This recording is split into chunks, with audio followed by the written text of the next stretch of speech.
Well, good afternoon, friends. Welcome back to a new episode here at UnBreakable Studios. And I am so excited. Uh-oh. Yeah. The man of few words, but I am excited to bring to you today, really and truly, the reason that Unbreakable Studios exists and the reason Unbreakable exists. But we'll get to that here in a little while. Today, we're going to talk behind the scenes of a business that is very near and dear to my heart. It's our family business, Hat Chimney Sweeps here in Taylor, Texas. We are actually, for those of you that have come to the studio or maybe are wondering, where is this room? Well, it is actually inside Hat Chimney Sweeps. And this is my husband, Mr. Pore or Mr. Top Hat. Hello. So welcome. Oh, thank you. Well, Royal and I have spent the last, 14 years building, developing, growing this particular company. And let's just be clear, he's been the one doing all the work. I have been the one behind the scenes kind of helping keep things moving. But this business has truly just evolved with his desire to jump in and to maintain a legacy in business. And so we're gonna dig into that today. I'm so excited. Unbreakable Business was birthed to really help this business become and remain unbreakable. But Royal, welcome to Unbreakable Studios inside your own business. Yes, thank you. This is very interesting to be on this side of the. He built this room. Yes. And the mics and all the things. But we'll get focused here. So Royal, I know today we're going to talk about Top Hat and who we are and what we do and why we exist. But let's first start with a little bit about you, because I know not everybody gets to know you a whole lot. So what can you tell us about yourself? So I guess one thing is, I've done service ever since I was 18. So I have been in the industry of service for quite some time. So learning and understanding that, being able to work with customers and people as well as, and just like I said, it's just doing that. But yeah. Truly, everybody that knows you knows that you have a servant's heart. Mm-hmm. And just the way you show up here, the way you show up at work, the way you show up at church, the way you show up in our family, obviously service is a big thing. And I think when you can combine that desire to serve others with a mission of keeping families safe, that's a big, big deal. Yes. And, that was one big thing. So when I started working with your father so that was very interesting. For me, it was just, it was just a job. Yeah. And I didn't really see the big picture until later on. Then I started seeing how important it is, and to be able to see the things that goes on behind the scenes of an actual fireplace. So knowing the anatomy of that. And so, just working at that. Well, okay, let's go back a little bit. Yes. Because we've owned the company since 2012, excuse me, not 2014. We've been in Taylor since 2014. But we've owned the company since 2012, but you've actually been working in the industry since our child was born. I remember I had just given birth and we were like strapped for cash, and Dad just happened to have some extra work in September of 2001. And he said, "Hey, why don't you come and pick up some hours?" Yes, I remember that. Now, I remember for me, when people would ask, "What does your dad do?" I'm like, I don't know. He cleans chimneys. I don't know what that does. And even for the longest time, I would ask him, I'm like, "Dad, why do people pay you to just bring in an ash bucket and scoop ashes out of their fireplace?" So I had no idea what we did. And I know when you first started, you had no idea the importance behind it. But what did you start learning? Well, just, I started studying it, started learning. The great thing was whenever your dad was showing me how to sweep out the chimney, I didn't understand why he made it so complex, but it made it very understanding why he was showing me to be very careful in what to do. So that really helped me understand it better, and, how to set up everything and position it the right way. So I didn't cause a problem in a home because, Mary Poppins, they always showed, oh, you're going to mess up the house. It's going to be all over everything. And it can if you don't really pay attention to what you're doing. Yeah. So yeah, so it helped show me that, and just the education. Once I started seeing what it does and how dangerous it can be for a customer, um, and for ourselves. So same thing for me. I didn't realize much of chimneys at all. We had a chimney in our home when I was a kid, and I never saw it, paid attention to it. I knew it was there, but I didn't know how it worked or what the importance of it was because we never hardly ever used it either. So I noticed that there was never no education in school or anywhere because we live in Texas, right? Nobody believes that. Why do we have a fireplace in Texas? Yeah. But it's amazing how many fireplaces are in everybody's home. Paying attention to that and seeing that is just like it's overwhelming that we have fireplaces in Texas where it's so hot here. But now I understand why we have it. It's an ambiance, it's a nice feeling, and it's so relaxing. If you look at a lot of movies or anything, you always see a fireplace Yeah. inside of it. So it's like I said, it's really cool to see that. And like I said, there's just being able to give that education to customers and show them why it's so important to get done. There's and I keep saying that there's so much to it. Yeah, well, let's break that down a little bit. Yes. First up, I want to say I did grow up with fireplaces. My dad was from Michigan City, Indiana, and it's very cold there versus here where it's incredibly hot. But so he was much more familiar with it. In fact, a lot of the houses that he grew up in that area, eh, fireplaces were their primary heat source. And for a lot of, people, it is their primary heat source. In Texas, most houses have central air, central heat, thank the Lord, right? Mhm. Um, but I think that there's something about fire, just like there's something about water that connects us with nature. Mhm. So, for somebody to be able to have a fireplace in their home, whether it is a wood burning fireplace where, it's an open face and they can Mhm. see the fire in front of them, um, please have your screens, right? But they can Yes. see the fire in front of them. I mean, it brings warmth, it brings comfort, it brings a sense of connection to nature. And it kind of brings a sense to, our dominion, I think. Like, I think of cavemen a lot of times, like, I can make fire, Oh, right? yes. So it's really cool to be able to have that. But I Mhm. digress a little bit because I get excited about being able to have fireplaces. In fact, in our house, we actually have three. Mm. Do we have four. Yeah, we do have 4. We have a wood 4 different burning types. fireplace, and they're all Mhm. different, right? We have a wood burning fireplace. We Mhm. have an electric in your office, Mhm. which has vapors, which is really cool. Mhm. We have an electric linear fireplace in Mhm. the living room, and then we have a gas appliance, gas direct vent fireplace in the kitchen. A little obsessed, maybe, but it is cool. It's even though we're in Texas, it's really cool to be able to have that connection with fire. But Royal, let's break it down even a little bit more because I know education is something that is so important for you. And so today, let's really talk about a wood burning fireplace, Yes. because I think that's what most people relate a fireplace to. And maybe later we can have discussions about some of the other units. But when we talk about a wood burning fireplace, I remember again going back to my dad and saying, why do people pay you to sweep the ashes out?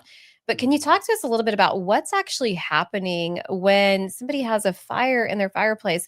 Where is the smoke going? What is the stuff that actually gets swept out? Can you explain some of that? Yeah, so, fireplaces themselves were, wood burning.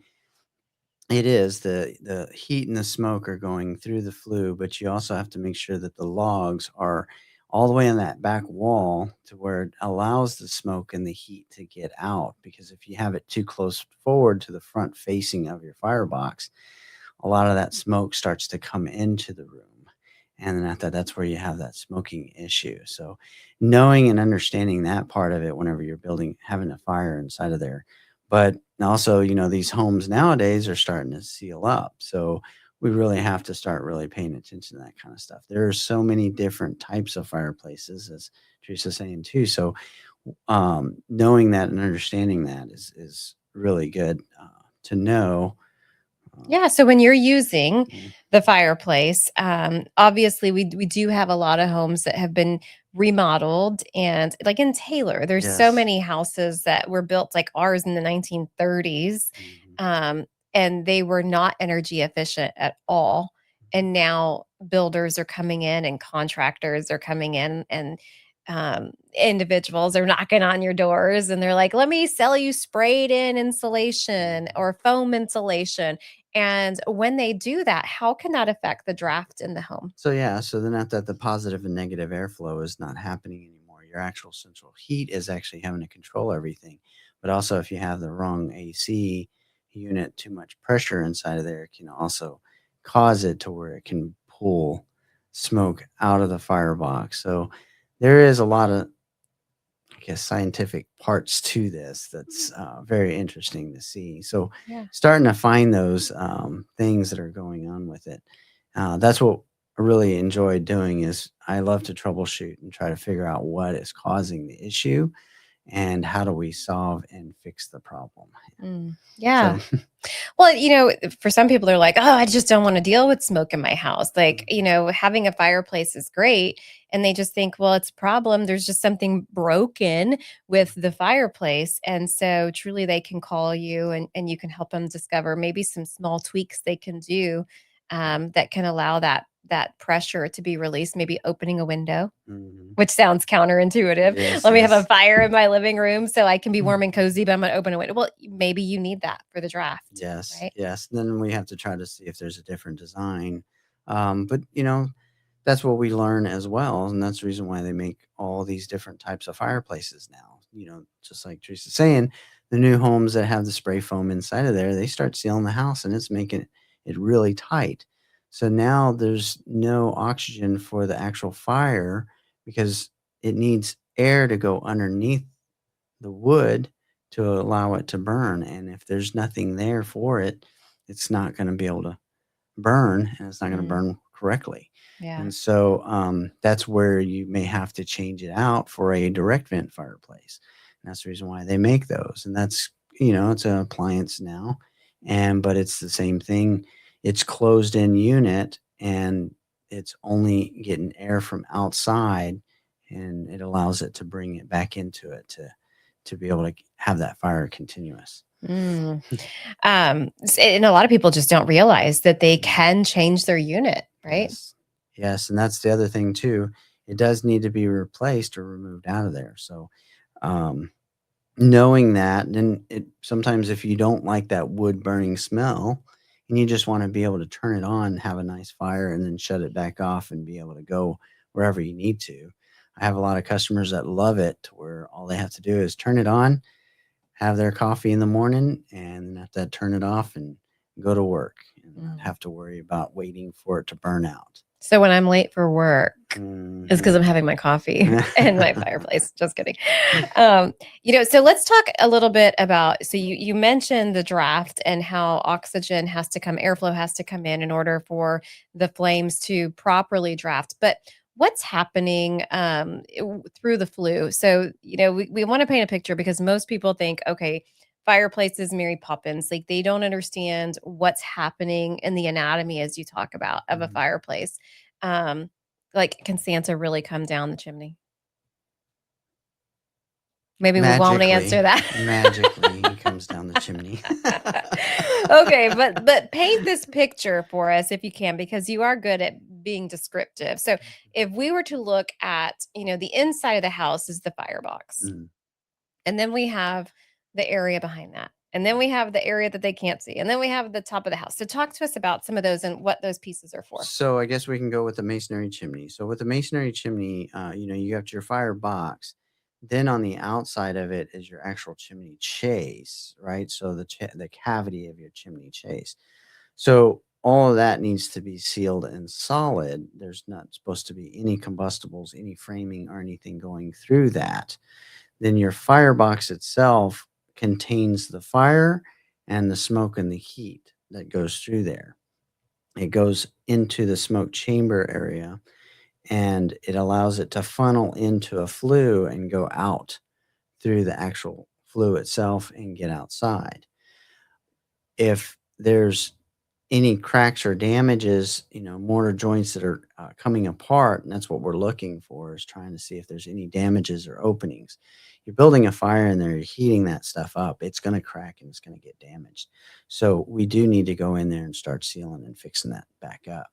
Those embers are able to pop through there and be able to get through the joints themselves. So that's what we have to make sure that it does not do. Mm. And the reason why you have a chimney cap at the very top with the spark arrestor is when those embers are flying up inside the flue, it's able to break apart when it hits that cap. And then it allows it to be, you want it to be airborne, because if it allows it to get airborne, then it blows itself out. It's a lot easier. If it just falls and lands straight on the crown, on the top of the fire, on the chimney chase, then now it sits there and it smolders and it can get even hotter and then blow off and land onto something that's dry and then catch it on fire. So having that type of, that's what we do, is we check everything there to make sure that there's nothing going on. Same way with water, since it's above like it is, water is doing damage to When you your say it's chimney above like it chase is, talk to me about that. above the roof line. The So chimney. yeah, the chimney itself gets a lot of wear and tear from water. So you're looking at heat, you're looking at water, all of that is doing a lot of damage to that fireplace in all different spots. And then with the water and the heat on the actual roof itself, it can start doing damage there to where it opens up and water is able to get into the framing of the home. And that's where it can do a lot of water damage that a lot of people don't know about and Mm. don't ever see. And by before it's too late, it's like a cancer. It's already eaten through a lot of the wood framing that they didn't even know about. Yeah. And same way with the embers, they can still fall and land on top of the roof, and it can actually get into the frame as well. A lot of people see chimneys. Well, the chimney, there's nothing wrong with the chimney. The chimney stayed. It's still there. My house is the only thing that burned down. Well, yes, it's because it was opened up and exposed. So it allowed it to get onto your wood framing. So it took your house because of that. And that's the reason why we want to make sure that everything is sealed up. And that's what we're looking for. Yeah. Thank you for going into that in such great detail. I know education is so important to you, and not everybody can understand like the cold and the heat. So, I know something that's very common for you from your background is vehicles and mechanics, right? Mhm. And you worked for an oil change company for many years, and one of the favorite things, not really, was tires, right? Mhm. So, what happens to tires when it gets cold and hot? Cold and hot. What happens to Well, tires? the tires expand and contract. They start to wear out the more that you keep on moving it and use and running it. So it's that same thing. It's that expansion and contraction, and it just does that wear and tear. If you let it sit and don't do anything with it, then it rots, right? Yeah. So it's the same thing with your chimney. It will start rotting if you don't use it and take care of it as well. So it's a maintaining system as well. Yeah. Anything is and everything is.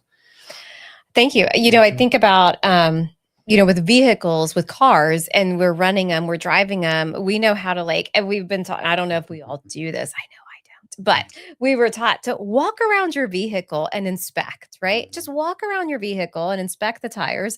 Are they running low on air? Is something happening with them? Well, most people aren't going to walk around and check their tires. They're probably also not going to walk around and check their chimney. Right, they're just gonna get a idea that, oh, it would be really fun to have a fire in the fireplace today. That everybody's home for the holidays, or Mhm. it's the first cold day of the year. Let's fire it up.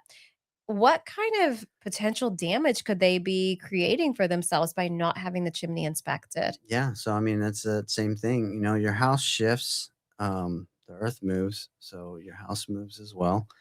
That's the same thing. Those parts can come apart, get damaged. They can crack, and you don't even realize that. And you're not looking at that. I talk to a lot of customers, and they don't ever look up at their chimney. But once I start showing them about their chimney, now they're looking at all the chimneys whenever they drive down the street or walk in or any of that. So it's really funny to start doing that. And that was me too. I never looked up, and then now looking up and seeing it, and brick and rock, all that up there at the very top, that chimney siding, you can see it is getting worn out bad because there's wind, rain, and heat just beating it up, Mm. right? If you look down at the house, the siding is perfect. There's nothing wrong with it. It still looks really good. But above the roof line is where it does a lot of the damage to it. So Mm. so it is doing that inspection and checking over everything. And that's Yeah. once you start learning that and understanding it and you being able to inspect, see up there and see, okay, I'm seeing something that's not right. I need to call somebody in to do that. Hopefully a top hat, but any chimney sweep, you need to have them take a look at it and see what's going on with it. Absolutely. Mm, Hopefully top hat. yes. We like this building. No, I'm just kidding. And we want to make sure that you're truly trained. While Royal has invested years and countless hours on learning because his goal is education, not everybody understands and appreciates the trade the same way. Yes. And we've ran into situations like that, where we've had competitors that put chimney sweeping in their repertoire of services that they do, but they're really not educated. So can you talk to us a little bit about some of the education, maybe some of the experiences, the places you've gone to really improve your education to support people? So yeah, so going in the National Chimney Sweep Guild, and all the education and National Fire Protection Association and NFP 211, knowing and understanding the codes and things like that for the chimneys. And also the just being able to go to those classes and see all the different types of ways that could actually be a big potential that never even seen or known about. Just being able to get inside of there and doing the work too, I was able to learn a lot. I've opened up crowns and climbed down inside of them, so I was almost like Santa there, but except for I wasn't in the flue. I was in this chimney chase cavity, and being able to open that up and being able to see the potentials that when the house is getting built, a lot of people don't know that either. It's that education that needs to be taught and being able to get connected with builders and knowing those parts of it. So we all need to be a team on that part of it to really learn and understand why it's so important. And like I Mm. said, there's no education on this, and definitely I hope that y'all get a lot of information from this, or even give a call so we can be able to go over it a little bit more too, because it is. Some people just think, oh, it's just simple. All it is just a fireplace. You just put wood in it and you burn it and it cooks it all out of there. No, it's a byproduct. All that stuff builds up inside that flue, and it causes carbon buildup. And before you know it, that's where the fires happen. The flue is not made for a fire. Your firebox is made for a fire, and that's so having an actual flue fire does a lot of damage inside that has to be repaired. Mm. And you may not see it from the eye, but whenever you open it up and you open the outside of that flue, then you can see all the damages on the outside of it too. So it's there's a like I said, there's a lot more to it. Yeah, well, let's talk about this because one of the things that you mentioned was you can get cracks in your chimney because of Mhm. the heating and the expanding and the Yep. cooling, right? If we are using our fireplace in the winter, then that means before we start it, it's cold. It's cold Mhm. rock. And Yes. then we put a fire in it, and literally it can go to like up to 2000 degrees, like almost in just a matter of a few moments, right? Mhm. So we go from extreme-ish cold, like Yes. extreme-ish in Mhm. Texas, but to really hot, right? And if we think about our tires and, they gradually get cold or gradually get hot. But Mhm. when you're going from extreme cold to extreme heat, if Mhm. you have cracks in there, that can really be a big expansion or contraction, right? Yes. And Mhm. at the same time, when you talk about the byproduct, right, is Mhm. called creosote, right? Mhm. Mhm. And so when that comes in, does it disappear on its own? No, What no. happens to it? It sticks and it applies right inside the flue, and and that's another funny thing is that you see those Creaway spray. I mean, that's the soot away little. Duralogs that you can put inside of there. It says it cleans your flue. That is not true. Now, what that does help with is if you do have a lot of buildup inside of there, it helps grab a hold of whatever the more thickness that you have inside of there. It kind of helps pull that off, but it does not clean it. Mhm. So it does need to be swept out. You've got to get that completely out of there. Mm. You don't want that to build up inside of there. Going into stage three, where it starts to get very glossy or glassy, that's where you start having continuous burns inside that flue that starts really doing a lot of damage. Yeah, Mhm. so, like, the creosote, again, it's the byproduct, and it should exit through the chimney, but it doesn't, right? I Mhm. mean, the smoke comes out, but while it's coming out, it's sticking against the walls Yes. of the chimney flue. And so when you have those cracks and those openings, it's not just the risk of the burning embers getting through, it's also the risk of the creosote being flammable and Mhm. containing gas pockets, right? And you get this chimney fire in the flue Yeah. with gas pockets, Yeah. right? Talk a little bit about that. Yeah, and I've had customers that they've had those fires, and it sounds like a roaring freight train going through their house. It's really loud, and that's so.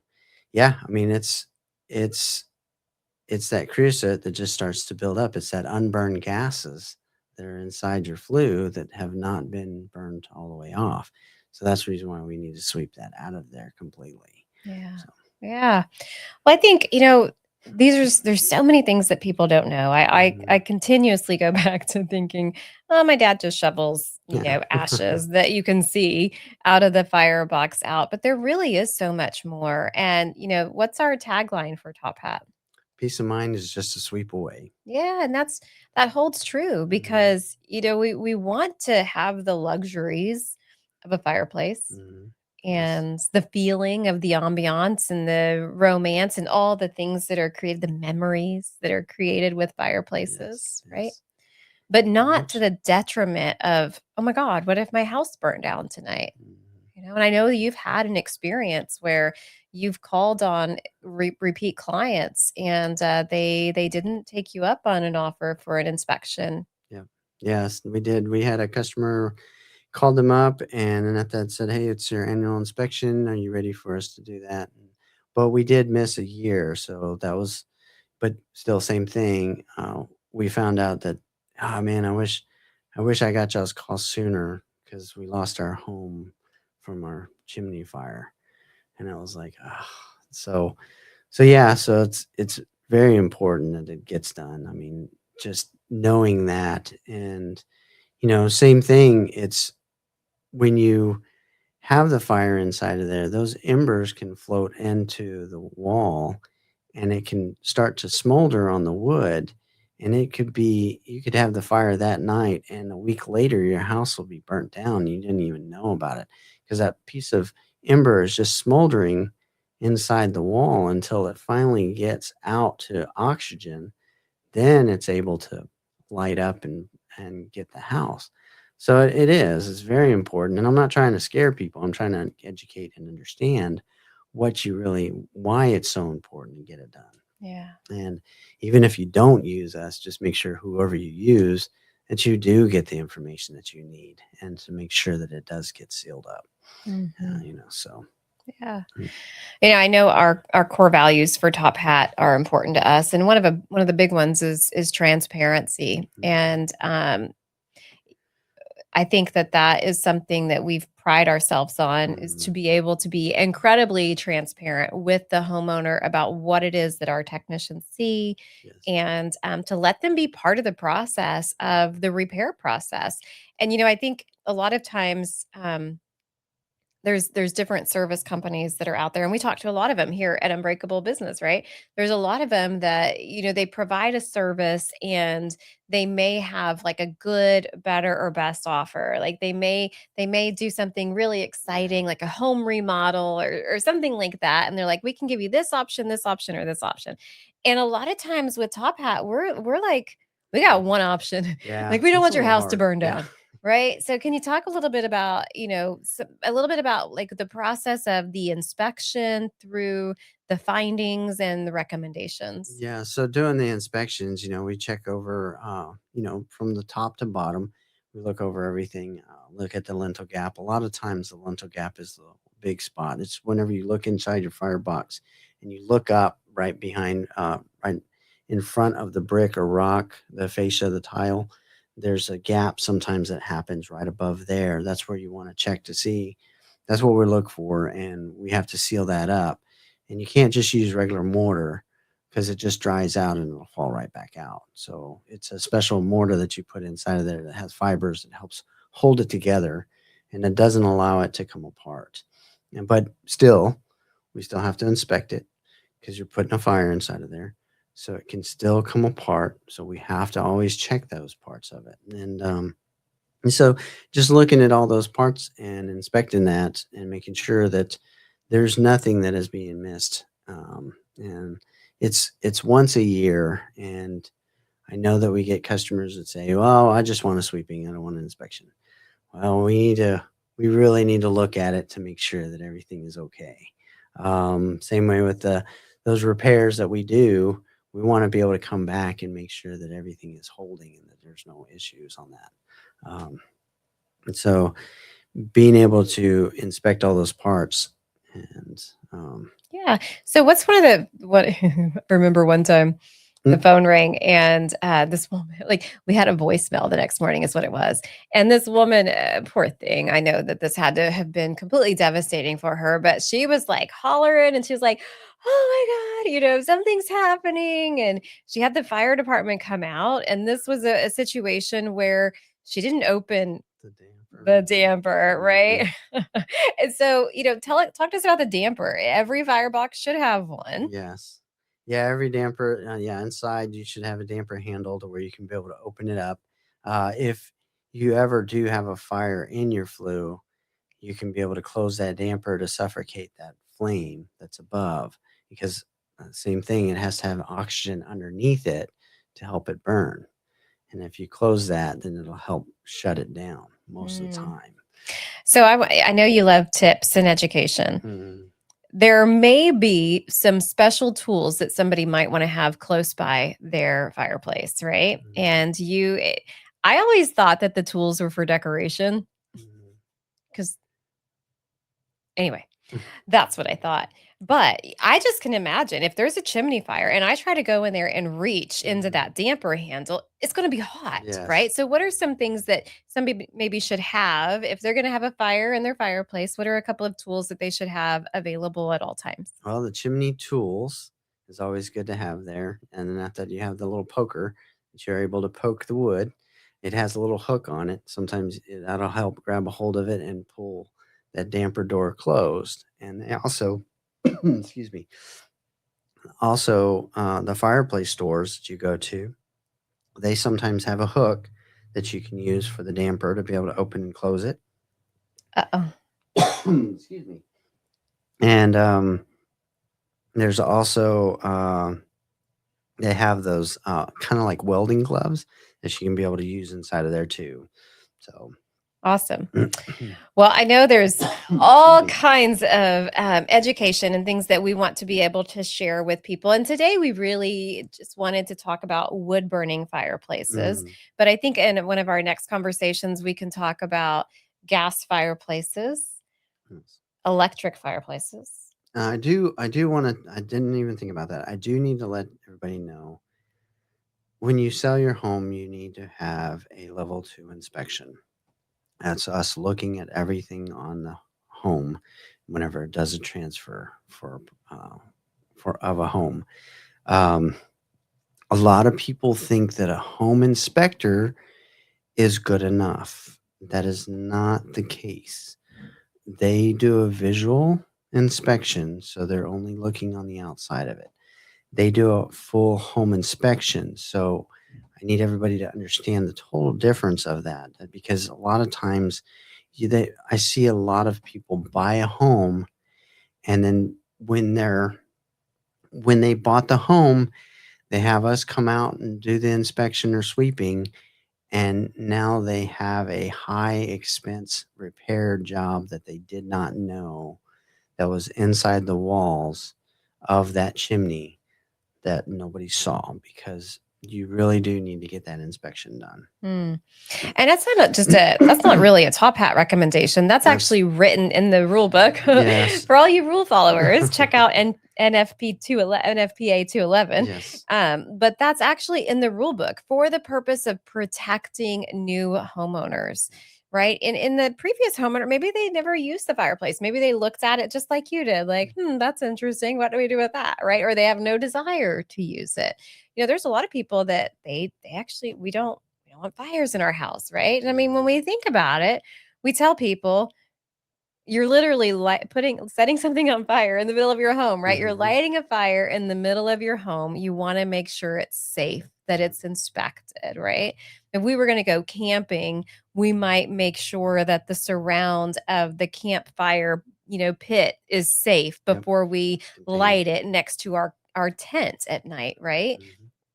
Why wouldn't we want to make sure that the chimney that we're going to use to have our home fire, our fireplace in, is safe and ready for use?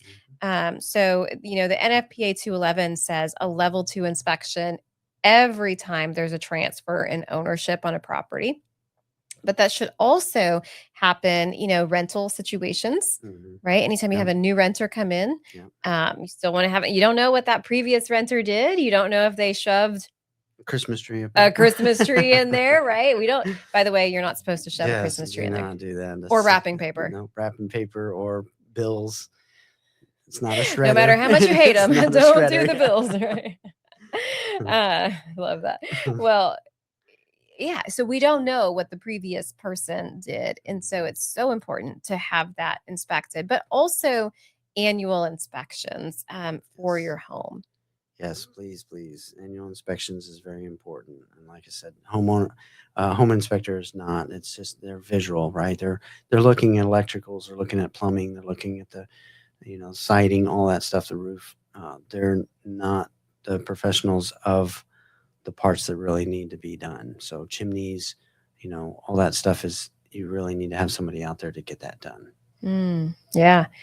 Um, before we wrap today up, I would love for you to talk about there's a couple other services. I know we'll talk more about different fireplace units. Mm. Um, but there's also other services that we provide in homes, that also provide peace of mind. Do you want to chat through any of those? So yeah, so dryer vents is a very big importance as well. It's back then. If some of y'all know, the dryer vents used to be out in the garage, right? So it was a short vent straight out the wall. So there wasn't really too much, but there was still fires. If you ever saw the garage, there's pictures out there that shows that the dryer vent still caught on fire. There's lint that still floats outside that lint catcher. It doesn't catch everything. So it does need to be swept out. It does need to be cleaned. The that ducting that's there needs to be swept, and the back walls of an actual dryer and on the walls itself, the outlets, those plugs that are right there. All it takes is every time that you start it up, sometimes it'll have a spark that will light that lint up, and then there goes your dryer and a Mm. potential home as well. So being careful with that. But saying that, it used to be out in the garage. Consumers didn't like that. They found a way that they wanted it in the home. So now we have to have it exhaust in a different way. So it can exhaust inside the walls and they're a lot longer. So they build a lot more lint a lot faster inside the ductwork. So being able to get that swept out. Um, a leaf blower does not, it helps it, but it does not sweep it out. Yeah, you think of the leaf blower kind of like your creosote logs, Yes, right? I mean, it's yes, going to help move some of it, but it's not going to get all of it. exactly. And then also, so Royal, let's talk about lint for a little bit because Mhm. I remember, when the kids were in Girl Scouts and that kind of thing, campfires, people would bring a pile of clothing lint Mhm. to light a campfire with, right? Yeah. It's incredibly flammable. Yes. So yeah, so it's just like your clothes. You know how you have that one little piece of string and you grab the lighter and you light it and you can see it just burn up really fast. It's that same stuff with the lint too. You got to be very careful with that. Yeah. It is very flammable. So having that run through your actual ductwork too, and if the ductwork isn't properly connected, it can open up and same thing, be able to burn inside the walls that you would not even know about. Yeah, and I know you've had some experiences where Hmm. you've went to run a brush through a vent and Yes. the brush was not continuing to move forward because it got stuck from a disconnected vent. Yep. Yep. And not that, so it wasn't installed properly, and it busted apart. Those are things that we look for as well. If there's any defective things that happen, then we have to see if we can either repair it, or if you have to get a contractor or somebody to come out and do the repairs for it, because it might be more in depth. But being able to get that swept out, and for it being like that, it's usually about every 6 months to a year. It just depends on how much you use your dryer, what type of linens you put inside of there. So if you have a pool, you're going to be using a lot of towels. So there's going to be a lot of lint that builds up. If you ever open up that lint catcher on towels, there's like tons of it on that lint catcher. So you can imagine how much is inside the ductwork that does that. Well, I don't know that everybody knows that. Well, So you think I think the learning. report is that only about 25% of the lint that's built is actually caught in the vent, Yeah. in the lint catcher, right? Mhm. The rest of it goes through the ventilation system. And I'd love for you to explain a little bit about what happens with the lint when the dryer is flowing and what happens when the dryer cuts off. Yeah. So whenever the dryer is on, that lint is floating inside of that ductwork. And then whenever you shut it off, it just settles. So it stops it right where it's at. So then after that, it just keeps on building. So it's just constant. So that's where it will do that. And especially if it's in between a two-story home, it's usually between the floor, the subfloor, and the ceiling inside of there. So a lot of that, if you can imagine, just sits and then it floats and it lands right there. And that's where and it builds a lot really fast. Mm. Um, Even through the roof, a lot of people say, "Oh, that's the dumbest way of having it." Honestly, that's pretty good too. Having it straight up like that, it allows that lint to kind of come back down, and then it's easier to brush and sweep out of there. When Right. it's at a horizontal like that, then there's a lot more that builds a lot faster. So that's where you we may have to come out every 6 months to sweep it out, and you don't want to have a lot of lint in there. I've had a lot of customers where I go out and I show them how much I got out of there, and they're like amazed. And they're like, "Well, I'll wait another, 3 years or so before I call you back." But you don't want to do that. You want to get that stuff out of there. You want to make sure it stays clean all the time. So Mm. maintaining it, and then at that also, it doesn't make it hard for us to be able to get out, because it does build moisture and condensation inside of there. It could, especially with sometimes with our weathers gets pretty bad. It can build that condensation and really make it harder and stick inside your ductwork. Yeah, I mean, you think about the lint, we've seen it to where it almost looks like paper mache. Yeah. At the very end of it, it will harden, and at that it'll make it very hard for us to get out of there sometimes. So Mhm. yeah. Yeah. Mhm. So general maintenance Yes. is needed on that. And then finally, And then we also do air ducts. So if ever you want your ducts cleaned, what a big difference that does for you. Um, Helps with the allergies, helps with your AC and your heating. You don't smell that real bad smell when you turn on the heater the first time.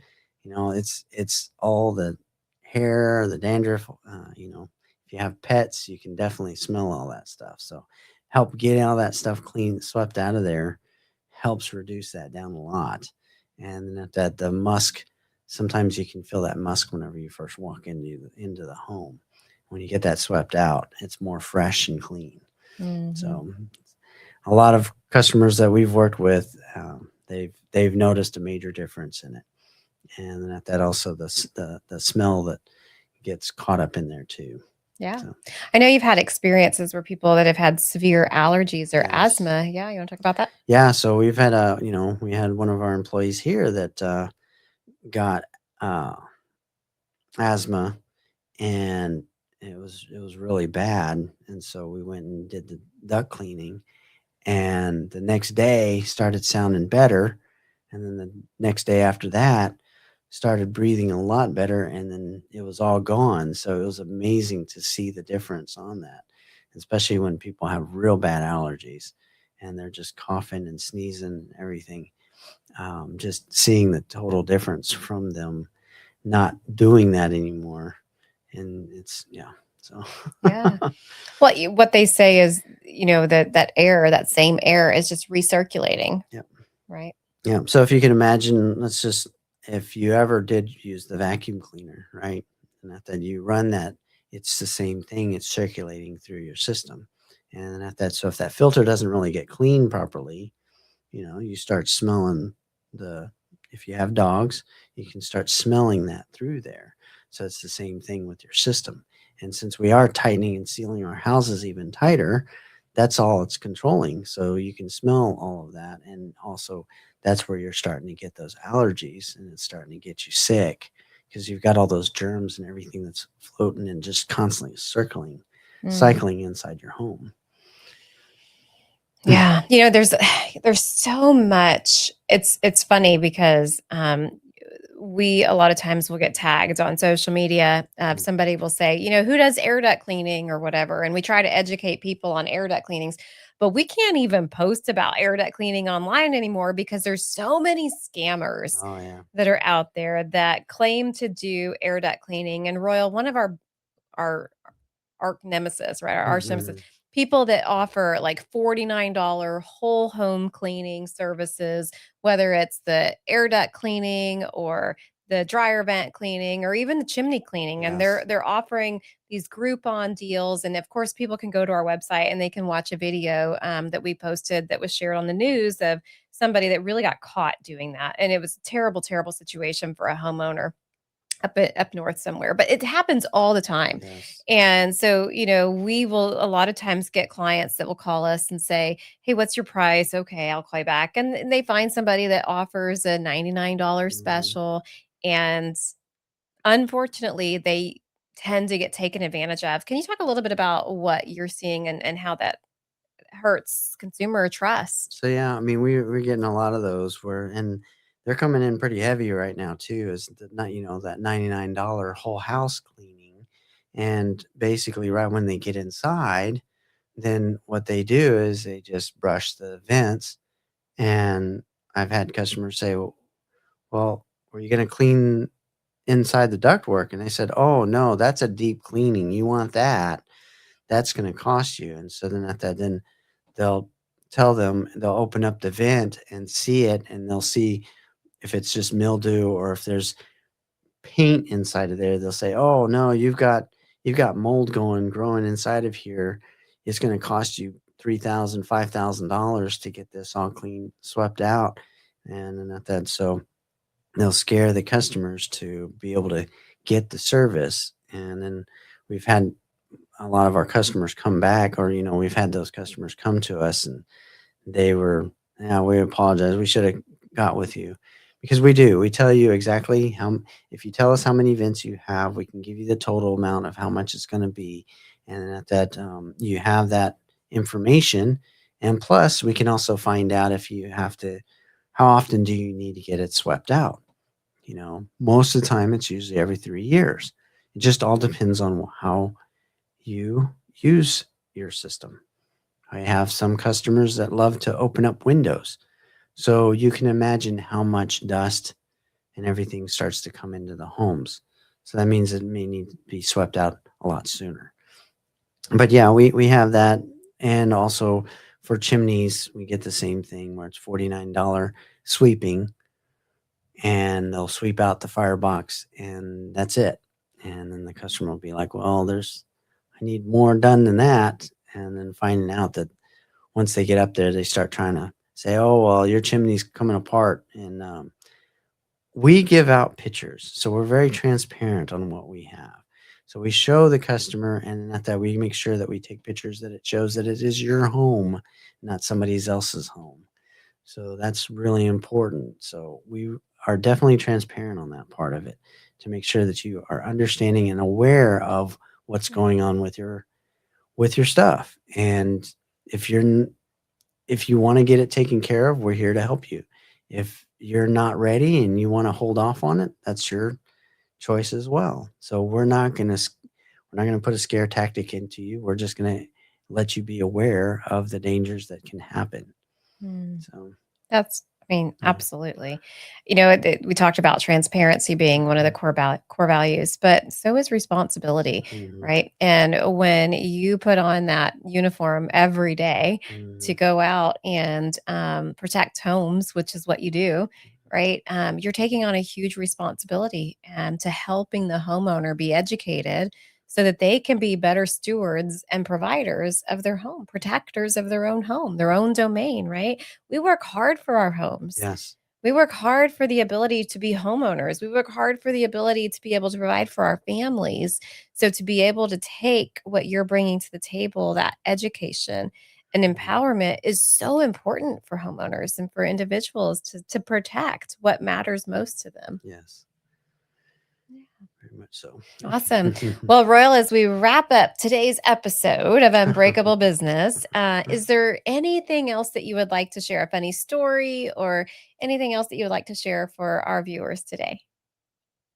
Oh man. Okay. Talk about the squirrel. You have to talk about the squirrel because now I said funny stories. So everybody's Okay. anticipating a funny story. Yeah, we went to one house, and customer was saying that they had squirrels inside their fireplace. And we were like, "You got squirrels?"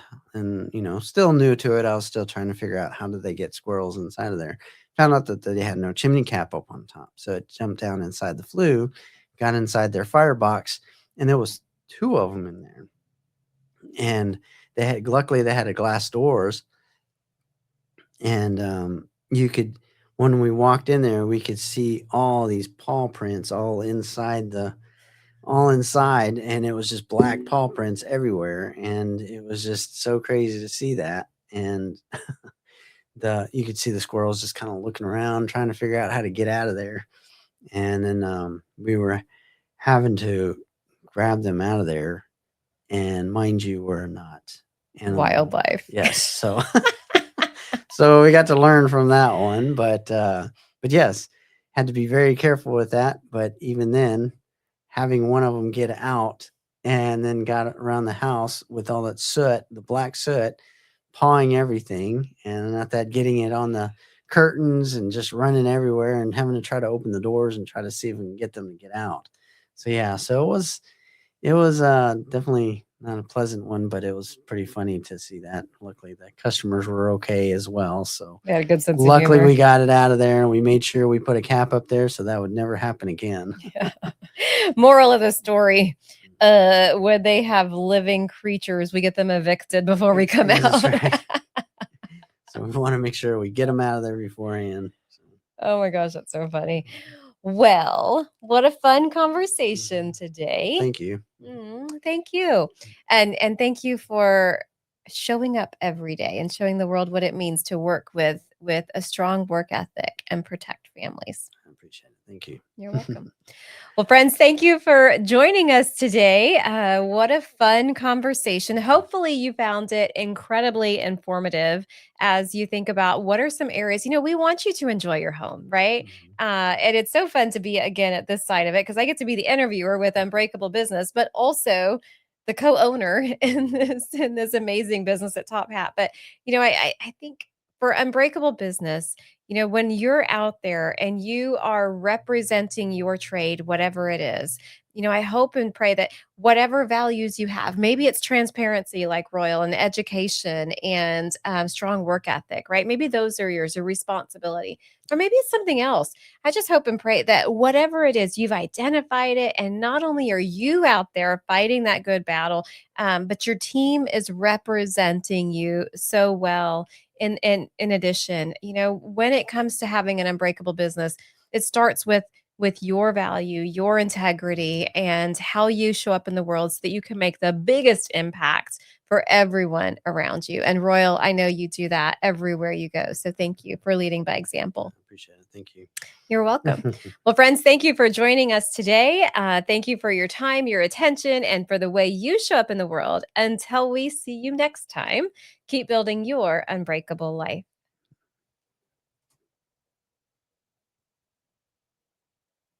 Dun, dun, dun. That's a wrap. I Not won't do it. yet. Oh my gosh, this is harder than I thought. Ah.